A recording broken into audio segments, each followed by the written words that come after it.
All right, for breeding fundamentals.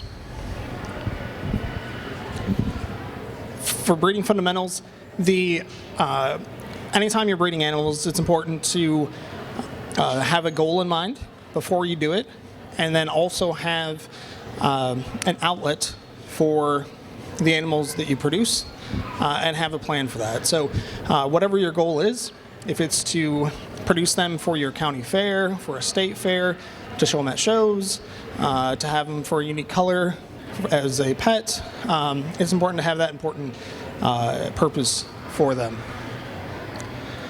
So I'm going to go through and talk about the process of breeding, and I've broken it down into these 14 steps. Step 1 is pre-breeding. Steps 2 through 6 are breeding. 7 is palpating. Kindling is 8 through 10. 11 through 13 is litter growth, and 14 is weaning.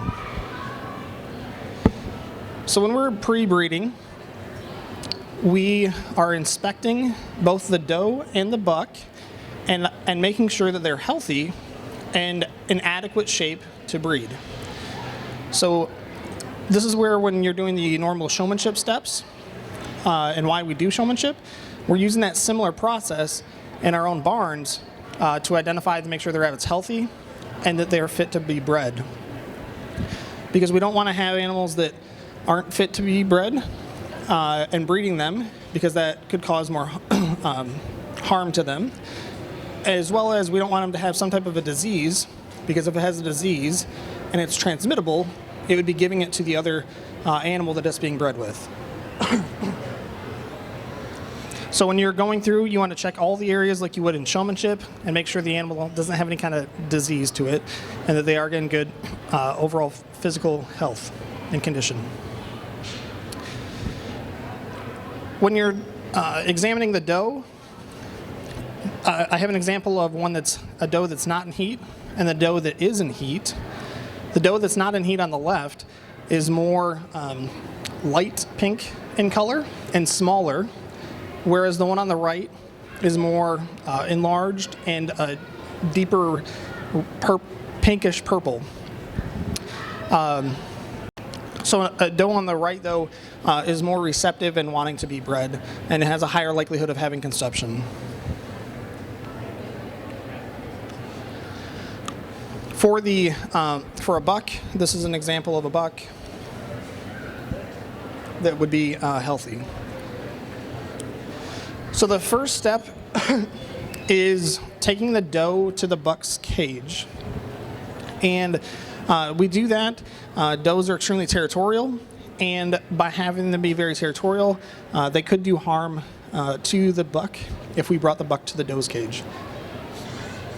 It's important when you're breeding the animals to continue to observe them and watch them as they breed, to make sure that none of the animals get injured during the process.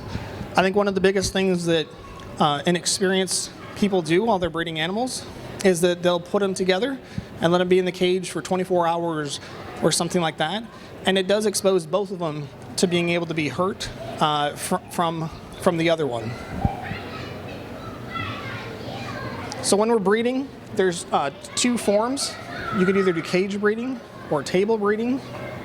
It just depends on the breeder and in terms of which one they prefer for doing that in their own barn. When breeding them, the buck will fall off the doe when breeding has occurred.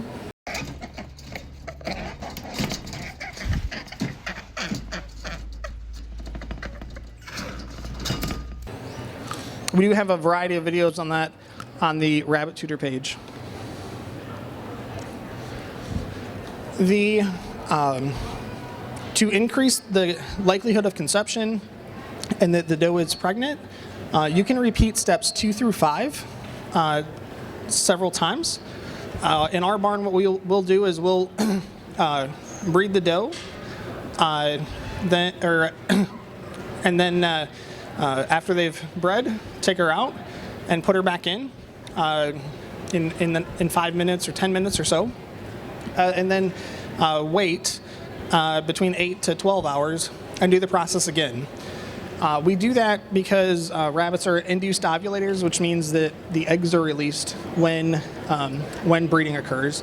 And about that 8 to 12 hour period after they've been bred is when the eggs are able to be, or have a higher likelihood of having conception. So a question I have is, how long is the gestation period of a rabbit?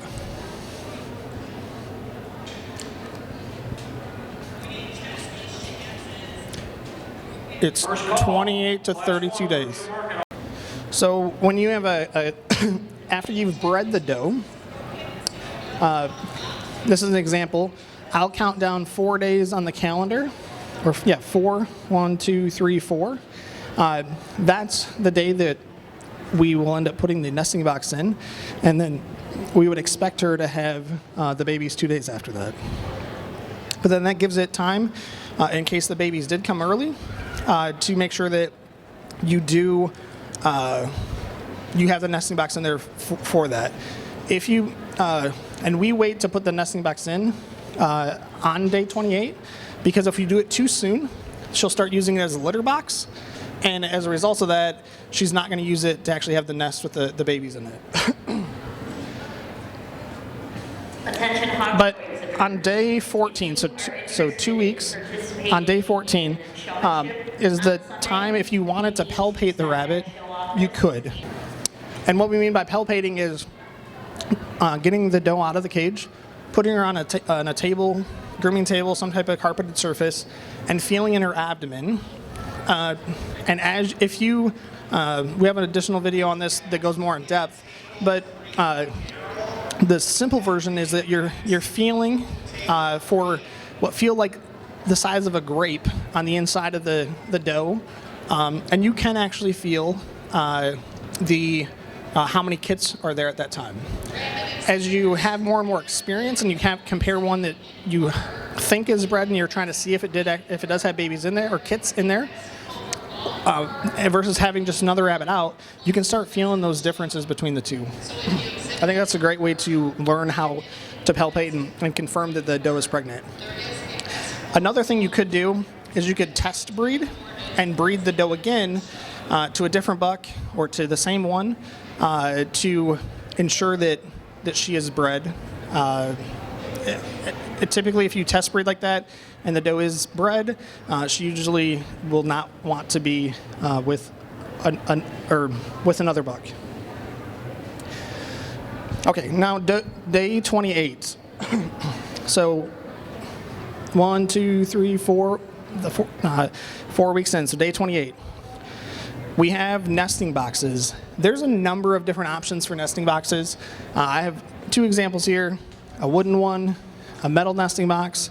I've also seen people use plastic containers and somehow securing them to the cage so they don't tip over. I've also seen a dropping style nesting box where the wire is literally cut out on the floor of the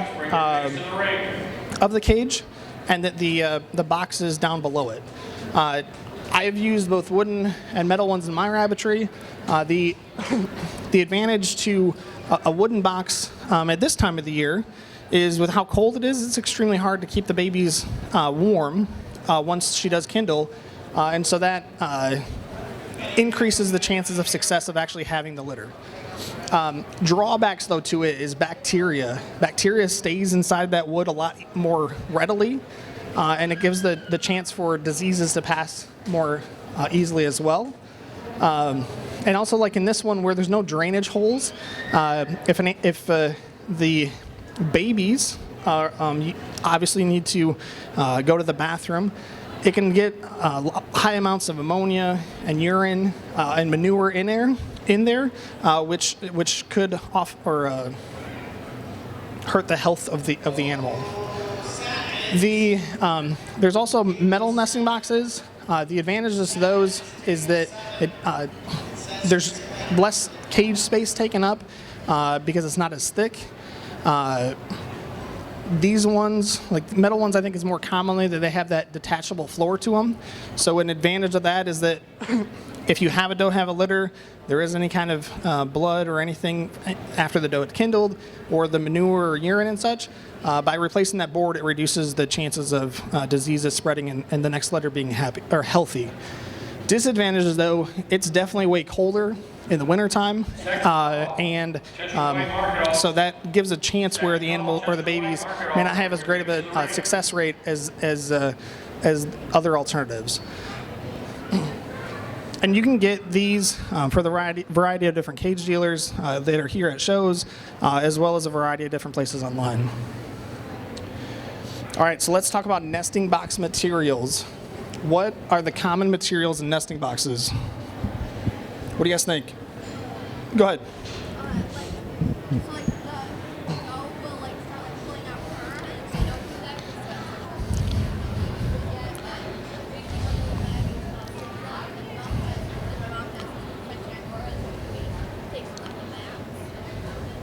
Okay. All right, so hers, great answer. So the doe is going to pull fur when she's in the box. And sometimes with first-time mothers, they don't do as great of a job pulling enough fur for the babies.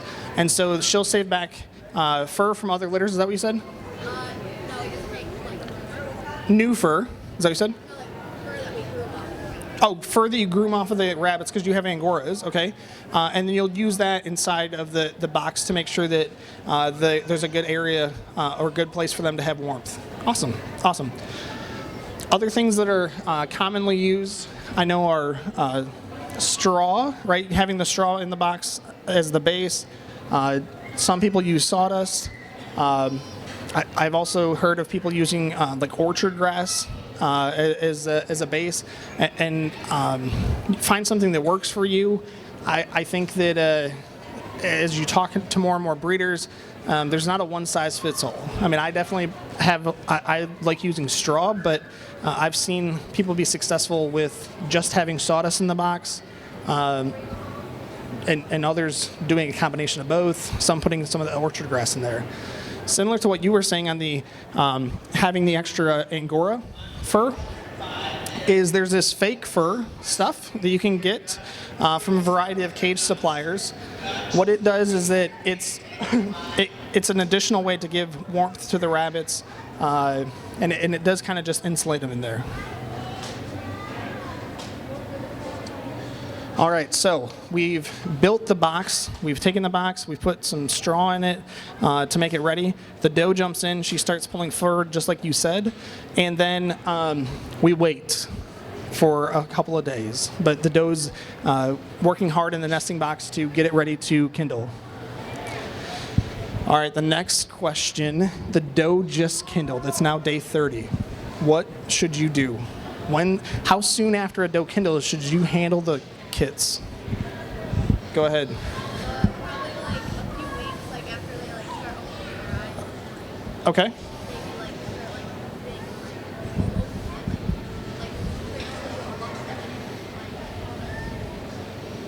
like Okay. All right. Good. I love the kits too as they start playing around. Go ahead. First call, class 3, you're out of market hall. depending on the goat, if it's still water, something it's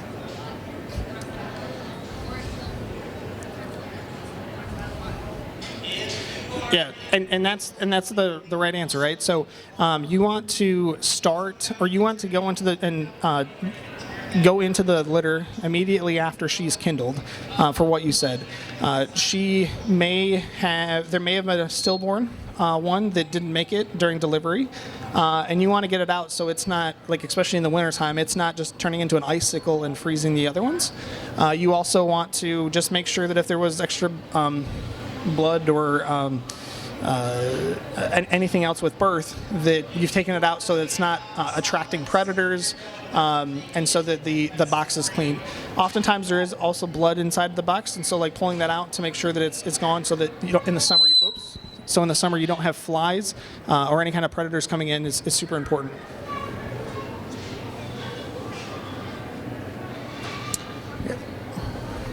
All right, so she has had the litter. She has a nice little fluff on top of them as well, which is common to keep them insulated and just keep them safe. And then, as you said, they start growing. They don't have fur initially, and their eyes are closed. And then we keep going forward. And then, about what day do kits open their eyes? Go ahead.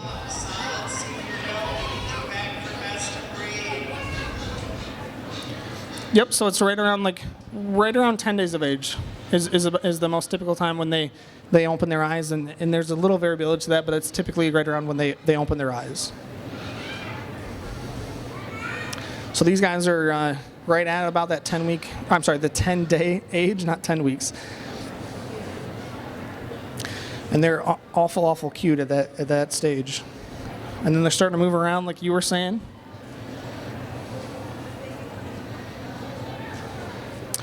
All right, and then we keep going forward.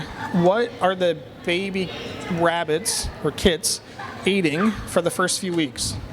Good. The mom's rabbit milk, yep. And then sometime around 4 weeks of age is typically when the kits will normally start consuming pellets. That can vary on the litter and the genetics and such, but that's a typical time when they start beginning to eat pellets. And then so after that is when weaning can occur, and I think it varies depending on the breeder, that it's somewhere in that range of 5 weeks. I've heard some people weaning them at 8 weeks and 10 weeks, but weaning occurs at some point during that time. All right, so that's the entire process of breeding and weaning. But then I wanted to talk about a few or more common issues that occur when it comes to not having the doe be bred. And the things that come to mind most are the buck being sterile. All right, so handling conception issues. Let's focus on them. So, second call, class 3 Durox. Bring your face to the ring now. So one of the most common issues why they didn't breed is that the buck is sterile. So there was a reason that the buck didn't do his part. It could be from his age, that he doesn't have enough nutrition, or the season. So let's break some of those down. The older the animal is, could cause it to lose being fertile. The second one is with nutrition. It may just not have what it needs in the feed to be able to be healthy enough to be able to breed, as well as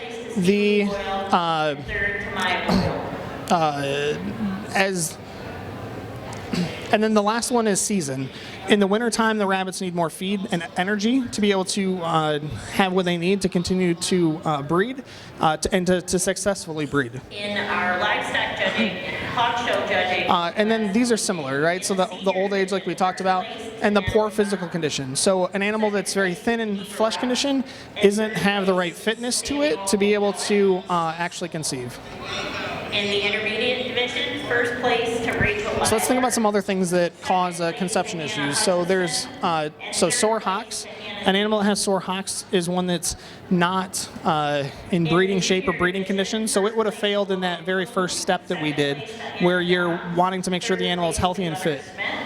Same with the disease. So if they have a disease, that disease may actually prevent them from breeding. But if they have a disease and you see it, you definitely don't want to breed with them because you don't want them to spread that disease to other animals in the barn. In our beginner division, first place to Steve. On the feeding, you can also, I was talking about the underfeeding more, but you can also overfeed. So by overfeeding them, they could be too fat to be able to be in breeding condition, and that causes less room for the reproductive organs to have space, which causes them to potentially not be bred. That can be for bucks or does. And then underfeeding, like we had covered.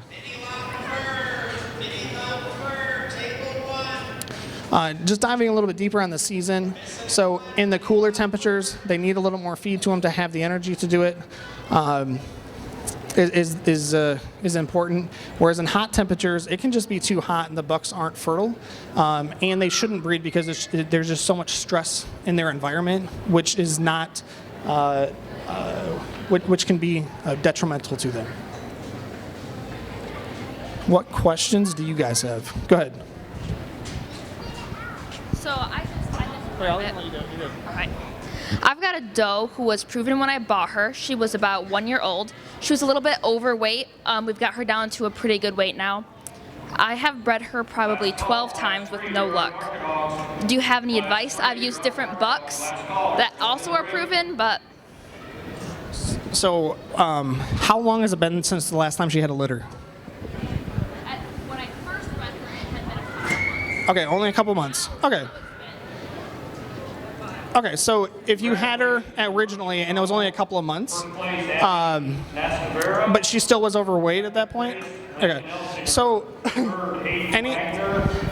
anytime you have one that is overweight, even if they did just have a litter, it's still more difficult, or it's a lower probability of success of having them conceive than one that is at the appropriate weight. With it only being 2 months, though, after she'd most recently had a litter, I would expect it to have a reasonable good chance of having conception.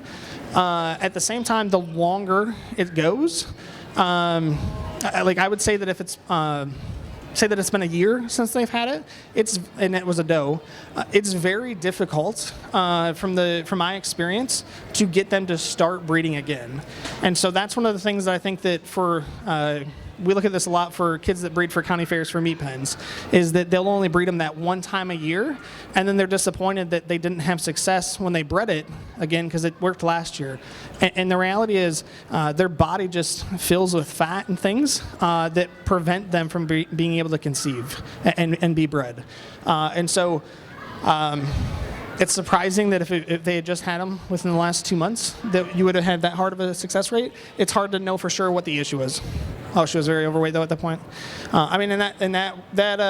Even once you get them back to a more reasonable or more appropriate weight, their body has shifted and changed, and there's fat deposits on the inside that we just can't see that could be preventing it.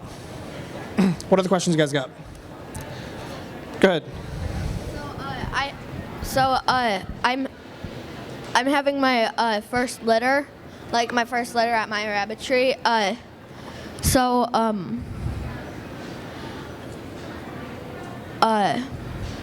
Do you have any advice for what?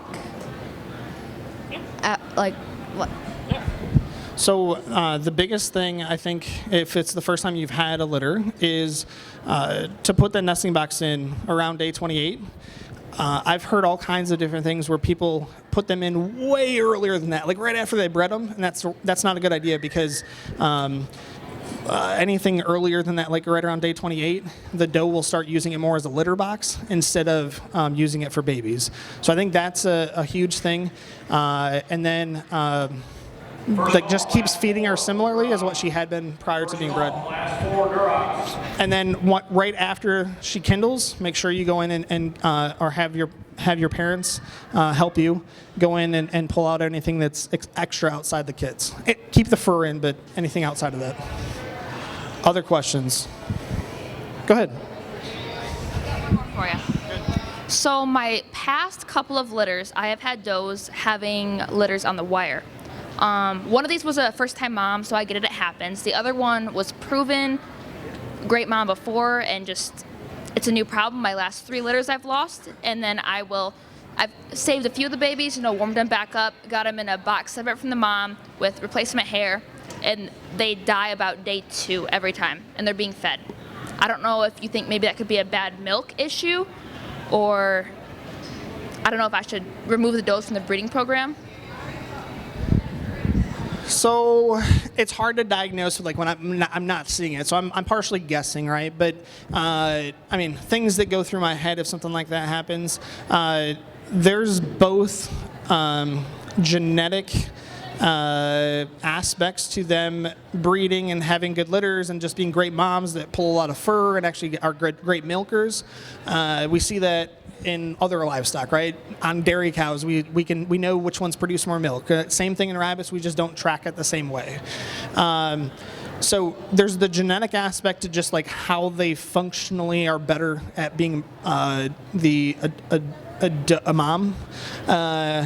And then there's also the environmental aspect. And so that could be the season we're in, that it got really cold. It could also be that that they got scared because all of a sudden the neighbor's dog's barking a lot. And I mean, at the end of the day, rabbits are still a prey animal. And even though they're ours and they're our pets and that we have them in a building, they still are concerned about being eaten. And so those things do impact them. So any kind of like new changes like that, I mean, I'm guessing, but those are things that initially go through my head. Plausible, yeah. Like it puts an undue stress on them, and so to say,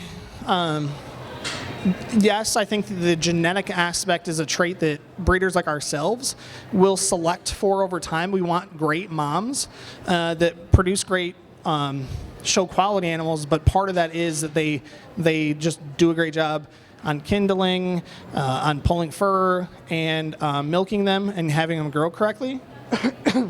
But the environment aspect is still real. So like you would just need to try it more than once to know, is it the genetic part or is it the environmental part?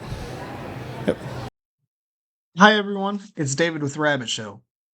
Have you learned something in this video so far? Hit that like button so that you continue to see our newest videos.